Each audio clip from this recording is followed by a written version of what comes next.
அவர்களை பொறுத்த மட்டும் கர்நாடகாவினுடைய பிரச்சனைகளை திசை திருப்பணும்னா, பெங்களூர் தண்ணீர் பிரச்சனை இருக்குது, அந்த பெங்களூரில் தனி பிரச்சனையை தீர்க்க முடியலைன்னா அதுக்கு நாங்கள் மேலதாக கட்ட போகிறோம்னு சொல்கிறதுக்கு அவர்களுடைய அந்த பழக்கம்.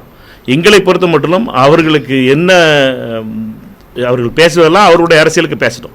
ஆனால் தமிழ்நாட்டினுடைய உரிமைகளை எந்த காலகட்டத்திலும் காங்கிரஸ் கட்சி விட்டு கொடுக்காது. இதற்காக எந்த விலையும் கொடுக்க தயாராக இருக்குது. காங்கிரஸ் கட்சி எப்படி மத்திய அமைச்சர் இன்றைக்கி நாங்கள் போய் இதில் போய் கலந்துக்கிட்டாது காரணமே, நான்லாம் போகாத காரணமே மெயினானது என்னட்டுன்னா மேலதாக பற்றி திரு சிவகுமார் அவருடைய ஸ்டேட்மெண்ட் தான். அவர் ஸ்டேட்மெண்ட் கொடுக்கலன்னா இன்விடேஷன் அனுப்பியிருந்தாங்க, போய் கலந்துக்கிட்டு இருப்போம். என்னை பொறுத்த வரைக்கும் இது தமிழ்நாட்டினுடைய உரிமைகளை பாதிக்கின்ற எந்த ஒரு விஷயத்தையும் காங்கிரஸ் கட்சி என்று விட்டுக் கொடுக்காது.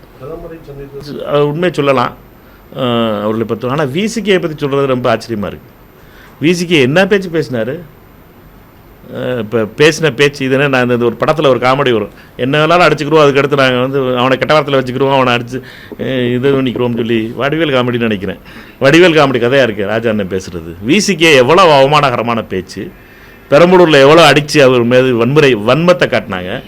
இதெல்லாம் விட்டுட்டு வாயிருக்குங்கிறதுனால இவ்வளோ வடை சுடலாமா ராஜா அண்ணன்? என்னட்டுனா உண்மையிலேயே விசிகே பொறுத்த வரைக்கும் அண்ணன் திருமா அவர்கள் ரொம்ப பெருந்தன்மையோடு நடந்து விட்டார்.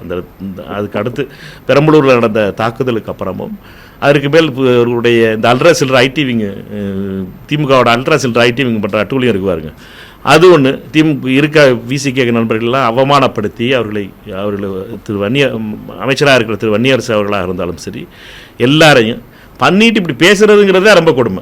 எங்களுக்கு பாசம் இருக்குது அதனால் அடிச்சுக்கிறோம் பிடிச்சிக்கிறோங்கிறதுலாம் அவமானப்படுத்தி அசிங்கப்படுத்தி நீங்கள் விசிகே நினச்சிட்டு இப்போ இப்படி பேசுகிறதுங்கிறது தவறானது.